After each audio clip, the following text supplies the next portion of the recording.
1984 조지 오웰 2부 두 번째. 윈스턴은 그늘과 햇빛으로 얼룩진 오솔길로 접어들었다. 나뭇가지가 벌어진 곳에 이를 때마다 내리쬐는 황금빛 햇살로 길이 갑자기 환해지곤 했다. 나무 밑에는 블루벨 꽃이 안개처럼 자욱하게 피어 있었다. 입 맞추듯 피부에 닿는 공기는 부드럽고 향기로웠다. 5월 2일이었다. 숲속 깊은 곳 어딘가에서 산비둘기 우는 소리가 한가롭게 들려왔다. 윈스턴은 그녀보다 조금 일찍 도착했다. 여행 도중 이렇다 할 어려움은 없었다. 그녀가 와 본 적이 있는 곳이기 때문에 그는 평소와 달리 그다지 두렵지 않았다. 그녀는 이미 안전한 장소를 찾아 놓았던 것이다. 일반적으로 런던보다 시골이 더 안전하다고는 할 수 없었다. 물론 텔레스크린은 없지만 그 대신 목소리로 신분을 확인할 수 있는 마이크로폰이 숨겨져 있을 가능성이 높았다. 게다가 남의 눈에 띄지 않고 혼자 여행하기란 결코 쉬운 일이 아니었다. 100km 이내의 거리에서는 여행 증명서를 갖고 다닐 필요가 없지만 역 근처를 순찰하는 경찰에게 걸리면 당원증을 조사받고 귀찮은 질문 공세를 받기 마련이었다. 그런데 다행히 경찰도 나타나지 않았고 역에서 내려 걸어오는 도중에 뒤를 살펴보았지만 미행을 하는 사람도 없었다. 마침 여름철 휴일이라 기차는 노동자들로 가득 찼다. 그가 탔던 열차칸은 좌석이 나무로 되어 있었는데 이가 다 빠진 할머니로부터 생후 한 달도 안 된 것 같은 갓난아이에 이르기까지 그 수가 굉장히 많은 일가족으로 북적거렸다. 그들은 암시장에서 버터를 살 겸 시골에 사는 친척과 오후를 보내기 위해 야외로 나가는 것이라고 윈스턴에게 거리낌 없이 말했다. 오솔길이 넓어진 지점에서 조금 더 가자 그녀가 말한 대로 덤불숲 사이에 뚫린 샛길이 나왔다. 그 길은 마치 소떼가 지나다닌 바람에 생긴 것 같았다. 그는 시계가 없었지만 아직 15시가 되지 않았을 것이라고 단정했다. 발 아래 블루벨 꽃이 촘촘히 피어 있어서 걸음을 옮길 때마다 밟혔다. 그는 무릎을 꿇고 꽃 몇 송이를 꺾었다. 시간을 보낼 겸 그곳으로 꽃다발을 만들어 그녀에게 주고 싶다는 생각이 문득 들었기 때문이었다. 그는 제법 커다란 꽃다발을 만들었다. 그러고는 그 은은한 향기를 맡았다. 그때였다. 등 뒤에서 무슨 소리가 들렸다. 그는 바짝 긴장했다. 나뭇가지를 밟는 소리가 분명했다. 그는 계속해서 블루벨 꽃을 꺾었다. 지금으로서는 그렇게 하는 것이 최선의 일이었다. 그 여자가 아니면 미행한 사람이 틀림없었다. 그는 주위를 둘러볼 수도 없었다. 그렇게 하는 것은 스스로가 죄가 있음을 나타내는 행위였다. 그는 계속 한 송이씩 꺾어 나갔다. 이윽고 누군가의 손이 그의 어깨를 가볍게 쳤다. 그는 위를 올려다 보았다. 그 여자였다. 그녀는 고개를 저어 아무 말도 하지 말라고 주의를 준 뒤 덤불을 헤치고 나가서 숲으로 향하는 좁은 샛길로 재빨리 앞장서 걸어갔다. 물이 괜 웅덩이를 요리조리 익숙하게 피해가는 것으로 보아 전에도 와본 적이 있는 게 틀림없었다. 윈스턴은 꽃다발을 꼭 쥐고 그녀 뒤를 따라갔다. 그는 처음엔 안도감이 들었지만 엉덩이 곡선이 선명히 드러나도록 허리에 진홍색 띠를 바짝 동여맨 채 앞서가는 그녀의 발랄하고 날씬한 육체를 보자 열등감을 느꼈다. 지금이라도 그녀가 돌아서서 자기를 쳐다보면 뒤로 물러날 것만 같았다. 향기로운 공기와 파릇파릇한 나뭇잎까지 그의 길을 꺾어 놓았다. 역에서 내려 이곳까지 걸어오는 동안 그는 5월의 햇살을 받으며 스스로를 런던의 더러운 먼지가 피부에 땀구멍에 잔뜩 끼어있는 집안에서만 생활하는 지저분하고 생기 없는 존재라고 여겼다. 그녀는 이제까지 환한 대낮에 야외에서 자기를 본 적이 없을 것이란 생각이 들었다. 그들은 그녀가 전에 말했던 고목이 쓰러져 있는 곳으로 이르렀다. 그녀는 나무를 가볍게 뛰어넘어 넓은 데가 있을 것 같지 않은 덤불 속을 헤집고 들어갔다. 윈스턴은 곧 그녀를 뒤쫓아 따라갔다. 뜻밖에도 자연적으로 생긴 평평한 공간이 나왔다. 잔디가 깔린 약간 언덕진 그곳은 키 큰 나무들로 에워싸여 있었다. 다 왔어요. 그녀가 걸음을 멈추고 돌아서며 말했다. 그는 몇 걸음 떨어진 곳에서 그녀를 바라보았다. 아직은 그녀에게 더 다가갈 용기가 나진 않았다. 그녀가 계속해서 말했다. 샛길에서는 아무 말도 할 수가 없었어요. 그런 곳에는 마이크가 숨겨져 있을 가능성이 있거든요.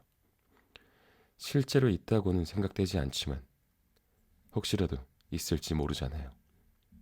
그런 데서 얘기했다간 그 돼지 같은 놈들이 우리 목소리를 알아차릴 거예요. 하지만 여기는 괜찮아요. 그는 여전히 그녀에게 가까이 다가갈 엄두가 나지 않았다. 여기는 괜찮다고요? 그는 바보처럼 말을 되받았다. 그래요. 저 나무들을 보세요. 자그마한 물풀의 나무들이었다. 벌목되었다가 다시 싹이 나서 자란 듯 나지막한 울타리를 이룬 그 나무들은 사람의 팔목보다 가늘었다. 마이크를 숨길 수 있을 만큼 큰 나무는 없어요. 게다가 저는 전에도 여기 왔었어요. 그들은 겨우 이야기만 나누고 있었다. 윈스턴은 이제 그녀에게 다가갈 수 있을 것 같았다. 그녀는 그가 왜 그처럼 느리게 행동하는지 모르겠다는 듯 약간 익살맞은 표정으로 미소를 지은 채 그 앞에 당당히 서 있었다. 블루벨 꽃이 땅바닥에 우수수 떨어졌다. 그가 일부러 떨어뜨리는 게 아니라 저절로 떨어진 것이었다. 윈스턴이 마침내 그녀의 손을 잡았다. 이렇게 말하면 믿을지 모르겠지만 지금껏 나는 당신의 눈이 어떤 색인지 몰랐어요. 그렇게 말하며 윈스턴은 그녀의 눈을 바라보았다. 갈색이었다. 검은 속눈썹에 눈동자는 밝은 갈색이었다. 이제 당신은 내가 어떻게 생긴 남자인지 자세히 보고 알았을 텐데. 그래도 내가 좋아요? 네, 좋아요. 내 나이 39이에요. 내게는 떼버릴 수 없는 아내가 있어요. 게다가 정맥류성 궤양을 앓고 있고 의치를 5개나 박았는데 상관없어요. 그녀가 재빨리 말했다. 다음 순간 누가 먼저랄 것도 없이 둘은 꼭 끌어안았다. 윈스턴은 꿈이 아닌가 하고 생각했다. 싱싱한 여자의 몸이 그의 품에 안겨 있고 검은 머리카락이 그의 얼굴을 간지렸다. 그렇다. 꿈이 아니었다. 정말로 그녀는 그를 향해 얼굴을 쳐들고 있었고 그는 그녀의 크고 붉은 입술에 키스하고 있었다. 더욱이 그녀는 그의 목을 꼭 끌어안고 사모하는 님, 소중한 분, 사랑하는 이라고 불렀다. 그는 그녀를 풀밭에 눕혔다. 그녀는 아무런 저항도 하지 않았다. 그는 하고 싶은 대로 할 수 있었다. 그러나 그냥 안고 있는 것 외에는 더 이상의 육체적 접촉을 할 수 없었다. 그는 모든 것이 그저 꿈만 같았고 스스로가 한없이 자랑스러웠다. 그는 그 상태로 있는 것이 무척 기뻤다. 욕정이 일진 않았다. 싱싱하고 아름다운 그녀의 몸이 너무 갑작스럽게 다가와 당황한 데다 오랜 세월 여자 없이 살아온 생활에 익숙해 있었기 때문이었다. 그러나 그녀는 그 이유를 알 턱이 없었다. 그녀가 일어나서 자기의 머리에 붙은 블루벨 꽃을 털어냈다. 그러고는 그의 허리에 팔을 두르고 그에게 기대어 앉았다. 괜찮아요. 서두르지 않아도 돼요. 오후 시간이 전부 우리 둘만의 것인데요, 뭐. 여긴 멋진 미래 장소죠. 단체 행군 때 길을 잃고 헤매다가 이곳을 발견했어요. 여긴 안전해요. 여기선 100m 밖에서 나는 발소리도 다 들리죠. 이름이 뭐예요? 윈스턴이 물었다. 줄리아예요. 전 당신의 이름을 알아요. 윈스턴. 윈스턴 스미스. 맞죠? 내 이름을 어떻게 알았어요? 뭔가 알아내는 데는 제가 당신보다 나을 거예요. 그나저나 제가 쪽지를 건네기 전에 저에 대해서 어떻게 생각하고 있었는지 말해 주시겠어요? 그는 그녀에게 거짓말을 하고 싶지 않았다. 나쁜 말부터 시작되는 사랑도 있게 마련이었다. 당신을 증오했습니다. 그가 말했다. 당신을 강간한 다음 죽이고 싶었어요. 2주 전에는 돌멩이로 당신의 머리를 후려칠 생각까지 했었죠. 솔직히 말해서 당신이 사상경찰과 뭔가 관련이 있다고 생각했어요. 그녀는 자기의 위장술이 훌륭했다고 여기는 듯 유쾌하게 웃었다. 사상경찰이라고요? 정말 그렇게 생각했어요? 글쎄, 뭐 꼭 그런 건 아니지만 평소 당신 태도로 봐서 당신은 젊고 싱싱하고 건강하니까 그저 나는 당신이 제가 훌륭한 당원이라고 생각하셨겠군요. 말과 행동이 그랬으니까 말이에요. 깃발, 행진, 슬로건 게임, 단체 행군 같은 일은 열성이었어요. 그런데 그런 저니까 꼬투리만 잡으면 당신을 사상범으로 고발시켜 처형하리라 생각하셨겠네요. 그래요. 그런 식으로 생각했어요. 당신도 알다시피 대부분의 젊은 여자들이 그렇잖아요. 바로 이것 때문에 더 그렇게 생각했겠군요. 그녀가 청소년 반성연맹의 진홍색 허리띠를 풀어 나뭇가지에 걸면서 말했다. 잠시 후 그녀는 허리를 만지다가 문득 무언가 생각난 듯한 표정을 짓더니 제복 주머니를 뒤져서 조그만 초콜릿을 꺼냈다. 그러고는 그것을 둘로 쪼개어 그 한 조각을 윈스턴에게 주었다. 그는 맛을 보기 전에 그 향기로 그것이 보통 초콜릿이 아니라는 것을 알았다. 그것은 검은 데다 반들반들 윤이 났고 은박지로 포장되어 있었다. 보통 초콜릿은 암갈색에 잘 부서졌으며 쓰레기 태우는 냄새 같은 맛이 났다. 윈스턴은 언젠가 지금 그녀가 준 것과 똑같은 초콜릿을 맛본 적이 있었다. 맨 처음 그 초콜릿 냄새를 맡았을 때 뭐라고 딱히 꼬집어 말할 수는 없지만 강렬하고 고통스러운 어떤 추억이 그의 뇌리에서 되살아났다. 이걸 어디서 구했죠? 그가 물었다. 암시장에서요. 그녀가 아무렇지도 않다는 듯 말했다. 사실 저는 겉보기엔 그런 여자예요. 게임도 잘하고 스파이단 분대장이기도 하죠. 일주일에 사흘 저녁은 청소년 반성연맹을 위해 자발적으로 일하고요. 또 그 말도 안 되는 잔악한 표어를 붙이러 몇 시간씩 런던 거리를 돌아다니고 행진할 때면 늘 깃발 한쪽을 붙잡고 있죠. 게다가 저는 항상 명랑하고 무슨 일을 하든 꾀를 부리지 않아요. 군중과 함께 고함을 지르는 것도 곧잘하죠. 안전하게 살기 위한 유일한 방법이니까요. 초콜릿이 윈스턴의 혀 안에서 사르르 녹았다. 맛이 참 좋았다. 여전히 어떤 추억이 의식의 가장자리에서 맴돌고 있었다.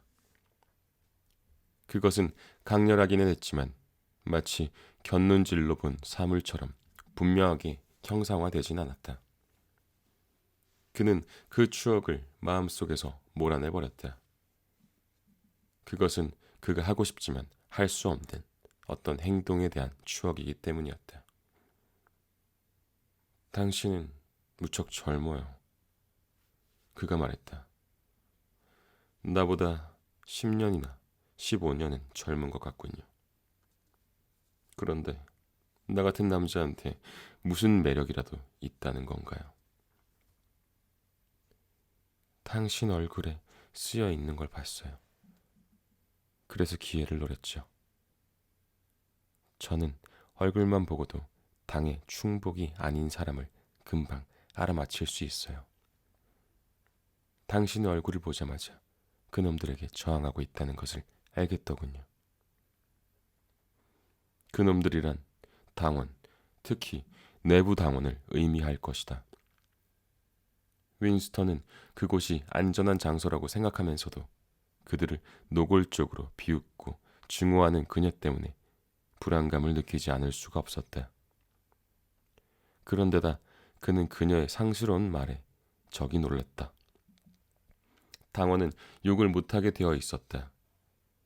윈스턴 자신도 어떤 경우든 욕을 하거나 큰 소리로 비난한 적이 거의 없었다. 그러나 줄리아는 뒷골목 담벼락에 지저분한 낙서인에 있을 법한 상스런 말을 쓰지 않고는 당원, 특히 내부 당원에 대해서 한마디도 할 수 없는 모양이었다. 그는 그녀가 그러는 게 싫지 않았다. 그것은 그녀가 당에 반감을 갖고 있다는 증거로 마치 썩은 건초 냄새를 맡은 말이 재채기를 하는 것처럼 자연스럽고 건강한 것이었다. 두 사람은 평평한 공터로 나와 햇빛으로 얼룩무늬가 진 숲속을 다시 거닐었다. 그러면서 둘이 나란히 걸을 수 있을 만큼 넓은 곳이 나오면서 서로 허리를 껴안았다. 허리띠를 푼 그녀의 허리는 의외로 가늘고 부드러웠다.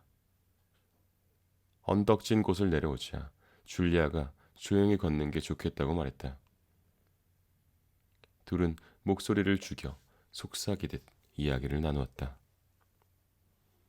이윽고 어린 나무들로 둘러싸인 숲 가장자리에 이르렀을 때 그녀가 그를 붙잡고 말했다. 숲 밖으로 나가지 말아요. 누가 보고 있을지도 몰라요. 여기 나뭇가지 뒤에 숨어 있는 게 좋아요. 그들은 개암나무 그늘에 서 있었다. 햇빛이 수많은 나뭇잎들 사이로 따갑게 내리쬐었다. 윈스턴은 저 멀리 들판을 바라보았다. 이상하게도 그곳에 이미 와본 적이 있는 것 같은 느낌이 들었다. 그는 주위의 풍경을 보고 가벼운 충격을 받았다.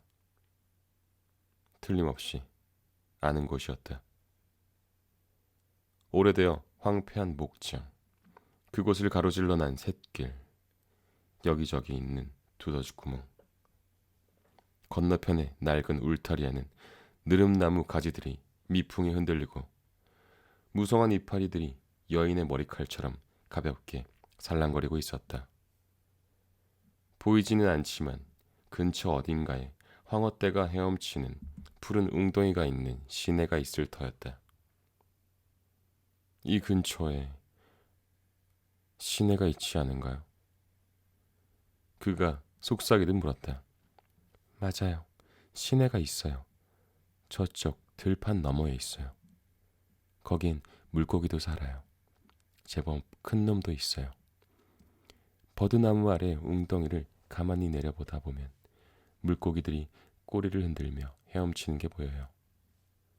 황금의 나라로군. 그가 중얼거렸다.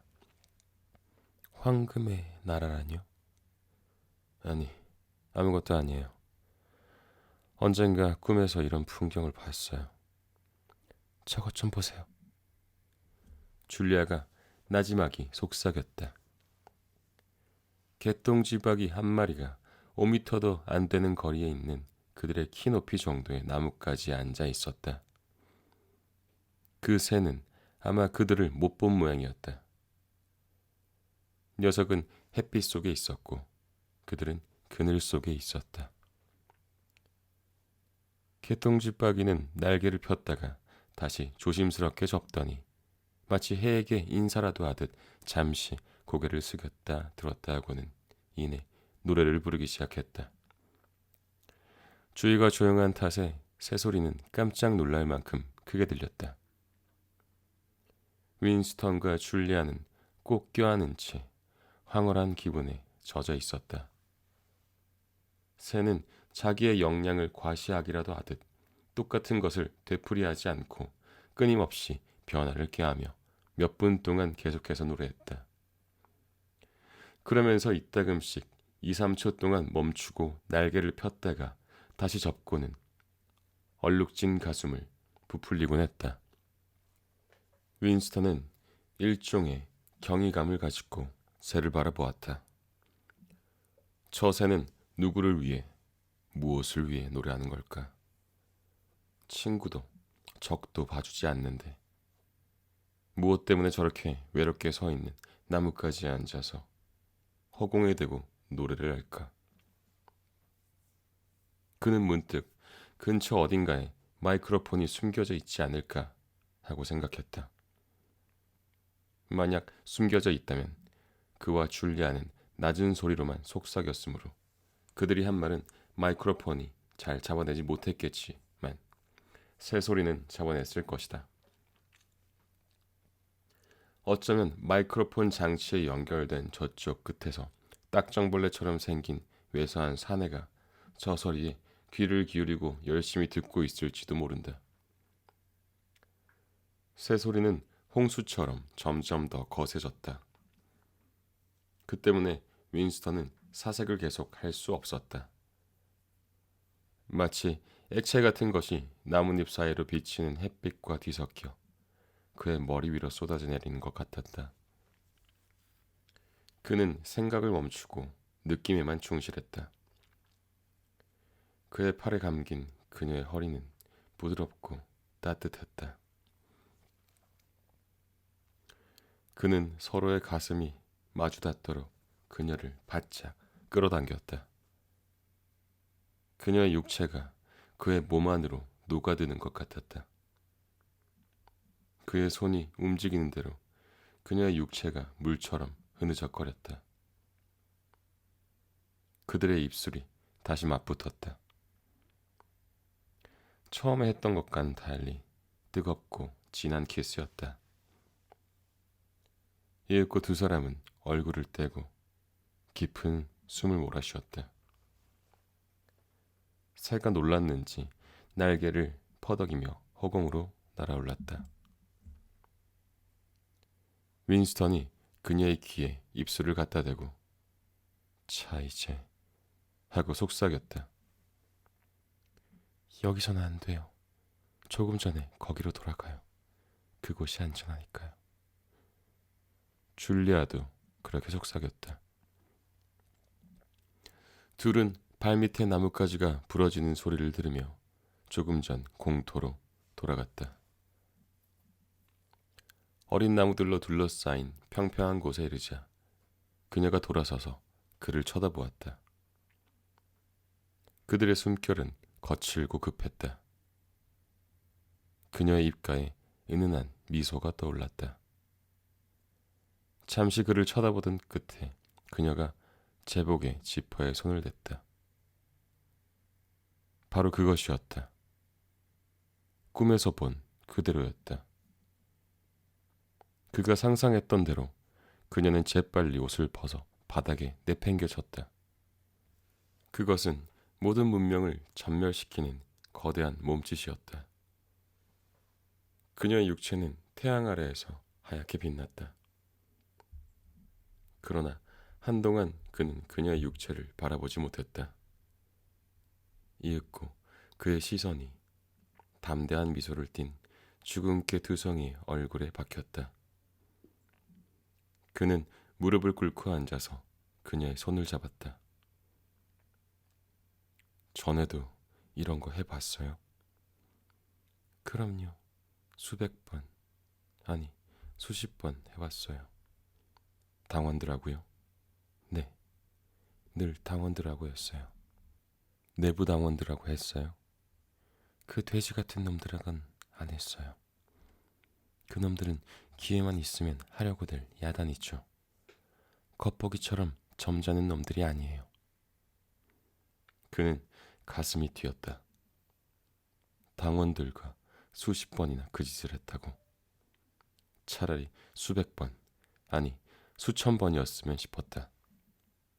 그 어떤 것이든 당원들의 부패를 암시하는 것을 듣거나 볼 때마다 그는 내부에서는 강렬한 희망이 솟구쳤다.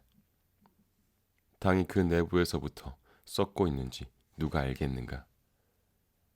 어쩌면 당원들이 불굴의 투쟁을 예찬하고 자기를 부정하도록 독려하는 것은 부패를 감추기 위한 속임수일지 모른다.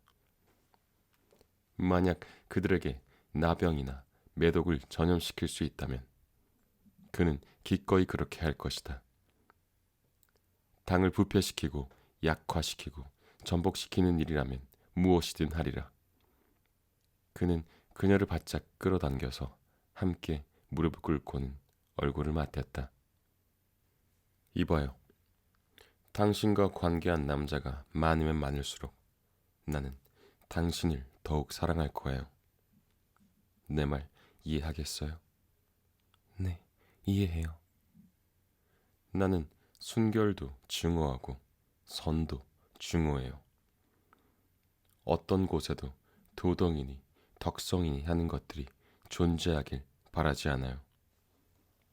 나는 모든 사람들이 뼛속까지 썩기를 원해요. 그럼 저 같은 여자가 당신에겐 꼭 맞겠군요. 저는 뼛속까지 썩었어요. 당신은 이런 짓을 좋아해요? 꼭 내가 아니더라도 할 만큼 행위 자체를 좋아하느냐 이 말입니다. 네, 무척 좋아해요. 윈스턴이 고대하던 대답이었다. 한 사람만 사랑하는 것이 아닌 무차별적인 단순한 욕망. 상대를 가리지 않는 동물적 본능. 이런 것들이야말로 당을 산산이 부서뜨릴 수 있는 힘이었다. 그는 블루벨 꽃이 떨어져 있는 풀밭 위에 그녀를 눕혔다. 이번에는 아무런 어려움이 없었다. 이윽고 심장이 정상적으로 박동하자 그들은 일종의 유쾌한 피로감을 느끼며 붙어있던 몸을 띄었다. 햇빛이 아까보다 더 뜨거웠다. 두 사람 다 졸음을 느꼈다. 그는 팔을 뻗어 흩어진 제복을 끌어당겨서 그녀의 몸을 덮었다. 그러고는 그녀와 함께 그대로 골아떨어져 30분쯤 잤다. 윈스턴이 먼저 잠에서 깼다. 그는 일어나 앉아서 팔베개를 한 채 평화스럽게 잠자고 있는 주근깨 두성이의 얼굴을 내려다보았다. 입만 빼면 그녀는 결코 미녀라고 할 수 없었다. 자세히 보니 눈가에 한두 개의 주름살이 져 있었다. 짧고 검은 머리카락은 유난하게 숱이 많고 부드러웠다. 그는 아직도 그녀의 성과 살고 있는 곳을 모르고 있다는데 생각이 미쳤다. 깊이 잠든 젊고 발랄한 육체를 보고 있자니 그녀에 대한 연민과 함께 보호의 감정이 그의 마음속에서 일어났다. 그러나 개똥집박이가 노래하고 있을 때 개암나무 아래에서 느꼈던 무분별한 감정은 다시 일지 않았다. 그는 그녀의 몸을 덮고 있는 제복을 한쪽으로 치우고서 여체의 부드럽고 흰 살결을 찬찬히 살펴보았다. 옛날에는 남자가 여자의 육체를 보고 욕정을 느끼는 것이 지극히 자연스러웠으리란 생각이 들었다. 하지만 오늘날에는 그런 순수한 역정을 느낄 수도 없고 순수한 사랑도 할 수 없었다. 서로 부둥켜 안고 뒹구는 것은 일종의 전투였고 절정의 순간은 승리의 순간이었다. 섹스는 사랑의 행위이기 전에 당의 일격을 가하는 정치적 행동이었다.